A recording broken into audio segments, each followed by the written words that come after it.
welcome sa first episode namin. I am Marco Shirley Zamora. And I'm Ian, and we're here with... Cheska. And this is... Rollin' Potatoes! Galing.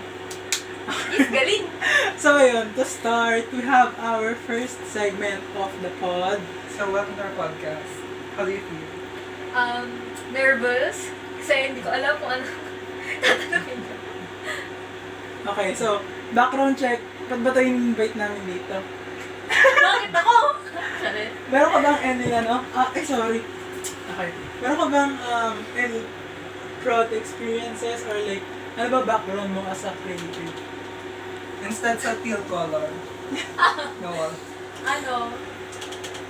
Honestly, wala na. Hindi ko alam. Ano ba, like sa movies, like, malimit ka ba mag-watch? Ganun. Kasi, dati, I used to watch, a lot. Tapos parang, mostly kasi mga movies siya na, western, gano'n. Parang, serious siya na movies. Katulad ng parang Fast and Furious, Harry Potter, gano'n. Okay. So, with that said, nanonood siya ng movie, guys. Oo, guys. Lahat naman siguro. Okay. So, to start our pod, we're moving on to our first segment, Mainit-Init. Ano ba ang film hot takes natin? Or film hot takes niya o natin? Let's see.